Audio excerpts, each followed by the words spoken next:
Hey guys, welcome back to another video. So today we are going to discuss basic accounting terms. और इसमें exactly जो भी accountancy subject लेता है student, उसके लिए ये चैप्टर बहुत ही क्रूशियल होता है, क्योंकि यहाँ पे वो सारे एलिमेंट और सारे टर्म्स सीखता है जो उसको अपने पूरे एंटायर क्लास 11th में हेल्प करेगी. So without wasting time, let's get started. Finally let's start with some basic accounting terms. So the first term is your business transactions, accounts, capital, drawings, liability and asset. So basically, what is a transaction? So it is an event which involves transfer of money and goods and services and can be classified into cash or trade transaction. अगर मैं simple Hindi शब्द में बताऊं तो transaction क्या होता है, इसमें मनी का एक्सचेंज होता है. For example, when I go to the market, जब मैं मार्केट गया तो मैंने उससे एक बिस्किट लिया एंड ऑन द बैक मैंने उसको कुछ पैसे दिए. सो ये एक बिजनेस ट्रांजेक्शन हुआ. ठीक है, बिजनेस ट्रांजेक्शन में क्या होता है, मनी इन्वॉल्व होना कंपल्सरी है एंड जरूरी नहीं है कि आप उसको कैश भी दो, जैसे कि उधारी खाता भी होता है. क्रेडिट पे जब भी हम परचेज करते हैं वो भी बिजनेस ट्रांजेक्शन होता है. बिजनेस ट्रांजेक्शन होने के लिए मनी का फ्लो होना जरूरी है, चाहे वो कैश हो या क्रेडिट ट्रांजेक्शन हो. नाउ कैश ट्रांजेक्शन क्या होता है, जिसमें आप कैश के बदले कोई चीज लेते हो या देते हो. क्रेडिट ट्रांजेक्शन क्या होता है, आप वो सामान ले लेते हो लेकिन आप उसकी पेमेंट कब करोगे, फ्यूचर में करोगे. सो ये क्या हुआ, कैश ट्रांजेक्शन और credit transaction. So cash transaction is one where cash receipt और पेमेंट इन्वॉल्व होती है. वहीं क्रेडिट ट्रांजेक्शन क्या होती है, जिसमें कैश इन्वॉल्व नहीं होता इमीडिएटली, यानी आप उस बंदे को पेमेंट कब करोगे, फ्यूचर में करोगे पेमेंट उसको. Now type of transactions based on relationship with accounting पढ़ेंगे और based on mode of settlement. अब सबसे पहला है, दो तरह के ट्रांजेक्शन मेन है. पहला ट्रांजेक्शन है आपका इंटरनल ट्रांजेक्शन, दूसरा है एक्सटर्नल. डिटेल में देखेंगे हम आगे इसको. थर्ड है cash transaction and credit transaction. So business transaction is a financial transaction or economic event expressed in terms of money, जिससे कि change in financial position of enterprise. For example, मान लो आपने बिजनेस स्टार्ट किया. आज shopkeeper की example समझते हैं. Basically एक शॉपकीपर ने बिजनेस स्टार्ट किया. अब उसके पास 2,000 रुपए के क्या है, बिस्किट है. अब उसने मिस्टर ए आया, बोला कि मुझे 2 पैकेट बिस्कुट दो 10 रुपए के. सो 2,000 रुपए के बिस्किट है तो 10 उसको 20 रुपए मिले 10 रुपए के हिसाब से, और 2 पैकेट से सेल किए. अब उसने पूरे महीने में अपना प्रॉफिट जोड़ के 3,000 का बिजनेस किया. ठीक है. सो अगर मैं उसको मनी फॉर्म में रिकॉर्ड नहीं करता या उस चीज को रिकॉर्ड नहीं करूंगा तो मुझे ये नहीं पता चल पाएगा कि मेरा प्रॉफिट कितना हुआ है या लॉस कितना हुआ है. सो बेसिकली सिंपल टर्म्स में बिजनेस ट्रांजेक्शन्स क्या है, वो ट्रांजेक्शन्स है जो कि मॉनेटरी फॉर्म में होते हैं और जो किसी भी बिजनेस की फाइनेंशियल परफॉर्मेंस पता लगाने में मदद करते हैं, है ना. और बिजनेस ट्रांजेक्शन कैश भी हो सकता है और क्रेडिट भी हो सकता है. यानी पैसे का लेन देन तो हम बहुत तरीके से करते हैं बिजनेस में, जैसे कि सब सामान खरीदने बेचने के लिए, है ना. उसके बाद किसी की सैलरी देने के लिए, वर्कर का वेजेस देने के लिए, रेंट देने के लिए, डिविडेंड लेने के लिए, उधार पैसे देने के लिए, लेने के लिए. ये सारे ट्रांजेक्शन क्या कहलाते हैं, बिजनेस ट्रांजेक्शन कहलाते हैं. बिजनेस ट्रांजेक्शन में एक चीज कॉमन है कि वो मॉनेटरी टर्म में होने चाहिए. नेक्स्ट पॉइंट है इसका, what are the features of business transactions. So पहला पॉइंट, मनी फॉर्म में होना चाहिए. फॉर एग्जाम्पल, कि जैसे कोई व्यक्ति बहुत ही अच्छा है, उसकी क्वालिटी बहुत अच्छी है, सो वो कोई ट्रांजेक्शन नहीं हुआ या कोई बिजनेस ट्रांजेक्शन नहीं हुआ. ठीक है. It is basically concern with money और money worth from sale of goods और प्रोविजन ऑफ सर्विस, यानी किसी भी सामान को बेचने से, ठीक है, या किसी भी सामान को बाइंग सेलिंग करने से जो हमें पैसा मिलता है, भले पैसा अभी मिले या बाद में मिले, वो बिजनेस ट्रांजेक्शन कहलाएगा.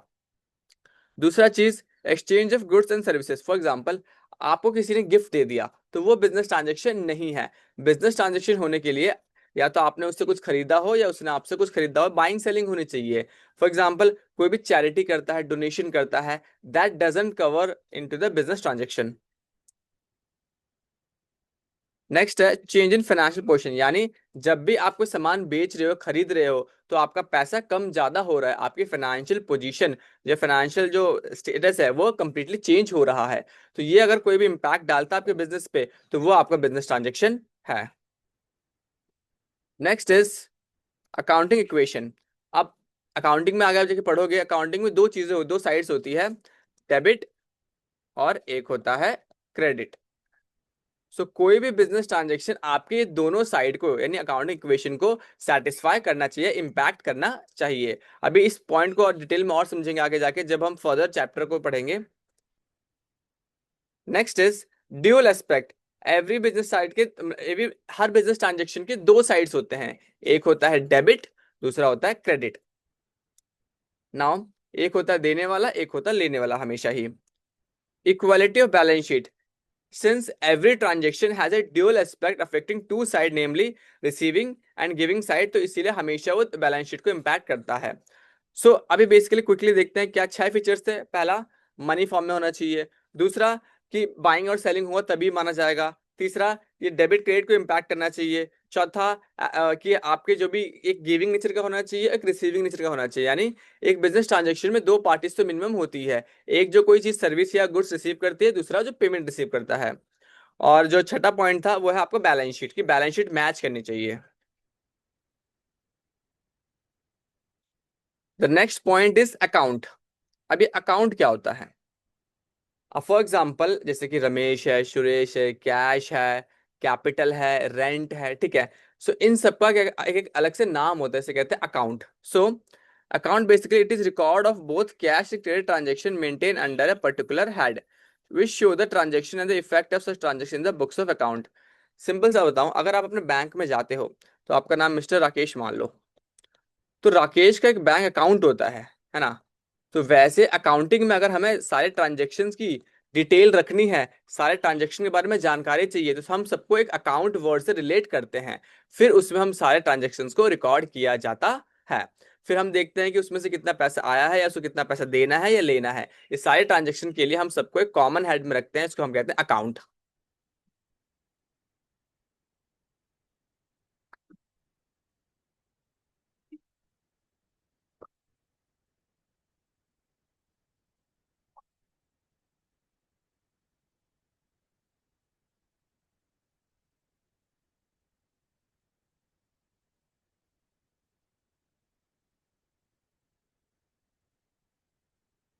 Now, the next point is capital. So, capital is the amount invested by the proprietor यानी owner business firm and by the partner. कहने का मतलब है, अगर आपकी खुद की ग्रोसरी शॉप है, किसी भी तरह की शॉप है, जो पैसा ओनर अपने बिजनेस में लगाता है उसे कहते हैं कैपिटल। शॉपकीपर केस में वो ट्रेडर लगा सकता है और पार्टनरशिप फर्म केस में पार्टनर्स लगा सकते हैं। If the business earn profit or proprietor invest profit or proprietor invest additional capital, the amount of capital increases in the business। कहने का मतलब है, अगर आपका बिजनेस में आपको प्रॉफिट होता है तो आपका कैपिटल भी बढ़ता रहता है, या आपने और एक्स्ट्रा पैसा भी लगाया है तब भी आपका कैपिटल बढ़ता रहेगा। उसके अलावा अगर आपके बिजनेस को लॉस हो गया या आपने कुछ पैसे निकाल लिया तो आपका कैपिटल क्या हो जाएगा? कम हो जाएगा। कैपिटल का दूसरा नाम क्या है? Owner security. क्यों? ओनर अपना पैसा बिजनेस में लगाता है, इसे कहते हैं कैपिटल। और इसको हम नेटवर्थ भी कहते हैं, क्योंकि जितना ज्यादा कैपिटल बढ़ेगा तो उस बंदे की नेटवर्थ भी उस हिसाब से इंक्रीज होगी। कैपिटल निकालना फॉर्मूला सिंपल है कि एसेट में से आप लायबिलिटी माइनस कर लो। अब देखा जाए तो लायबिलिटी मेनली दो टाइप की है, एक है आउटसाइडर लायबिलिटी, एक है इंटरनल वाली, जिसको हम ओनर ये कैपिटल भी कहते हैं, ओनर कंट्रीब्यूशन भी कहते हैं।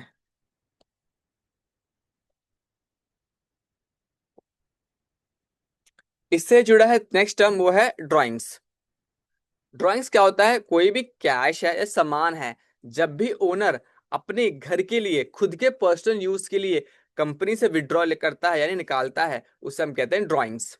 सो it is an amount of cash और goods withdrawn from the business by the proprietor in case of proprietor business और by partners for their personal. यहाँ पे ये वर्ड इंपॉर्टेंट है, पर्सनल यूज। ऑफिस के लिए नहीं विड्रॉ कर रहा कैश या कोई भी सामान, वो अपने घर के लिए यूज कर रहा है। इसमें जरूरी नहीं कैश, कुछ भी हो सकता है। फॉर एग्जाम्पल, मेरी बाइक की वो है कंपनी मैन्युफैक्चर की, मैंने 2 यूनिट अपने घर में यूज करने रख लिए, तो वो भी ड्राइंग्स कहलाई, क्योंकि अगर मैं उसको घर में यूज नहीं करता तो उसको बेचता, उससे पैसे आते, तो वो भी क्या कहलाएगा? ड्राइंग्स कहलाएगा। Now here comes the next term which is liabilities. Liability क्या बताता है? It refer to financial obligation और debt which a business owes to other. यानी ये एक तरीका कर्जा है जो बिजनेस के ऊपर होता है, ठीक है, और ये उनकी एक ऑब्लिगेशन होती है जो बिजनेस को पे ऑफ करनी होती है।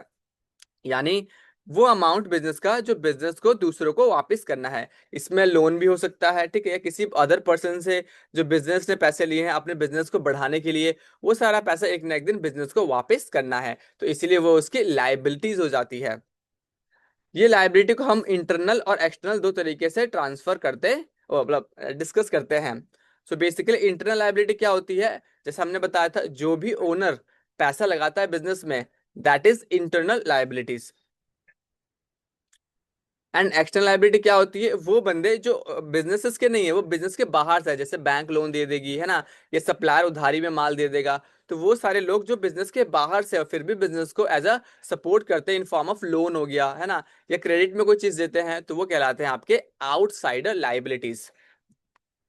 फर्दर हम डिवाइड करते हैं इसको दो और टाइप में, करंट और नॉन करंट। अब ये बहुत सिंपल है। करंट लाइबिलिटी क्या होती है, वो उधारी जो मैंने ली है और जिसको मुझे एक साल में पे ऑफ कर देनी है, that is my current liability. वही वो चीज जो हमने लॉन्ग टर्म के लिए ली है, जैसे कि मैंने कोई लोन लिया 5 साल का, ठीक है, अब भाई इसको मैं अभी थोड़ा ना पे करूंगा, इसको मैं धीरे धीरे करके पे करूंगा, ठीक है। सो ये वो लोन जो मुझे एक साल के बाद पे करना है, यानी जो उसका जो टेन्योर रहेगा वो लॉन्गर टर्म्स के लिए रहेगा, तो उससे कहते हैं नॉन करंट लाइबिलिटी। इसको हम लॉन्ग टर्म लाइबिलिटी भी कहते हैं, जैसे यहाँ पे मेंशन भी है ऑलरेडी। सो ये कब देना होता है हमें, after a period of more than 1 year. Example long term loans, debenture etcetera. वहीं जो करंट और शॉर्ट टर्म लाइबिलिटीज क्या होती है, ये वो लाइबिलिटी होती है जो हमें एक साल के अंदर पे ऑफ करनी होती है। सो ये हो गया हमारा short term liability. Now the next term is asset. Obviously भाई एसेट मतलब क्या होता है, ये मेरा एसेट है, वो कोई भी चीज जो बिजनेस को ओवर एंड अबव यानी पैसा कमाने में हेल्प करती है। ये बिजनेस की ओन की गई चीजें होती है, और जिससे जो बिजनेस है वो अपना पर्टिकुलर चीजें ऑपरेशन चलाती है, और बाद में बिजनेस को इसी एसेट से ही प्रॉफिट होता है, रेवेन्यू अर्न करती है। एसेट के मल्टीपल टाइप है, नॉन करेंट, करंट, फिक्टिटियस, ठीक है, ये तीन टाइप है। अब डिटेल में समझते हैं। So non current asset, these are used for carrying out normal business operations and held in the business not for the purpose of reselling. कहने का मतलब है ये वो एसेट होते हैं जो जिसको बिजनेस बेचती नहीं है, बल्कि बिजनेस को और प्रॉफिट अर्न करने में हेल्प करते हैं। फॉर एग्जाम्पल अगर मेरी टॉय की शॉप है, तो जिस मशीन से मैं टॉय बनाता हूँ वो मशीन थोड़ा बेच दूंगा भाई, उसको तो अपने पास रखूंगा ही ना, भले मैं टॉयज बेच दूं। तो मशीन क्या हो गई, मेरी फिक्स एसेट हो गई, बोल सकता हूँ मैं नॉन करंट एसेट हो गई, और ये बहुत बड़े अमाउंट की भी आती है। तो फिक्स एसेट भी दो टाइप के हैं, एक तो टेंजिबल, दूसरा इनटेंजिबल। अब टेंजिबल क्या होता है, इनटेंजिबल क्या होता है, बहुत ही ईजी है। टेंजिबल वो चीज जिसको हम छू सकते हैं, देख सकते हैं, है ना, तो ये सब टेंजिबल्स हो गई। इनटेंजिबल क्या हो गई, जिसको हम फील कर सकते, जिसको हम छू नहीं सकते, देख नहीं सकते। इसके सबसे बेस्ट एग्जाम्पल होता है गुडविल, पेटेंट, गुडविल, ये सब चीजें। फिर आती है current asset. So these are those asset जो कि शॉर्ट टर्म के लिए होती है, एंड इसका पर्पस क्या होता है, तुरंत जैसे कि मैंने सामान खरीदा फिर उसको बेचा, बाइंग सेलिंग जो क्विकली सक्सेशन में होती है, और जिसका पैसा मुझे फटा एक साल के अंदर मिल जाता है ना, और ये जो पैसा होता है इसको फिर मैं आगे फर्दर इन्वेस्ट करता हूँ या उससे और सामान खरीदता हूँ। सो ये वो एसेट है जो कि शॉर्ट टर्म बेसिस पे होते हैं, जिनका पर्पस क्या है कि वो फटाक से कैश में कन्वर्ट हो जाए एक साल के अंदर। इससे एग्जांपल है डेटर, स्टॉक्स, ठीक है। Prepaid expenses are classified as current asset. अभी हम डिटेल में ये सारी चीजें देखेंगे, prepaid expenses, income receive in advance, outstanding expenses, accrued income, इस सारी चीजें हम डिटेल्स में देखेंगे। लास्ट जो एसेट का पार्ट है वो है फिक्टिटियस एसेट। ये वो एसेट है ना तो वो टेंजिबल है, ना ही वो इंटेंजिबल है। ये वो लॉसेस है जिसको हमने रिटर्न ऑफ किया है in the year in which they occurred incurred but not more than one accounting period. कहने का मतलब है एडवर्टीजमेंट, मैंने एडवर्टीजमेंट कराया। अब एडवर्टीजमेंट थोड़ा ना कि एक ही बार में करा तो एक ही बार में वो खत्म हो गया, वो लंबे समय से चलता रहता है। तो वो खर्चा जिसको मुझे अपने बुक्स ऑफ अकाउंट में राइट ऑफ करना है, यानी खत्म करना है, ठीक है, लेकिन एक बार में नहीं खत्म करता मैं उसको। जैसे मान लो 1 करोड़ का कोई ट्रांजेक्शन हुआ है, तो हर साल अपने बुक्स में 20-20 लाख रुपए उसका एज एक्सपेंसेस दिखाता हूँ। तो ये वो एसेट होते हैं एक तरीके से जिसको हम ओवर द पीरियड यूज करते हैं, और ये ना तो टेंजिबल होते हैं, ये ना तो इंटेंजिबल होते हैं। नाउ रिमेनिंग टर्म्स को हम डिस्कस करेंगे नेक्स्ट वीडियोस में।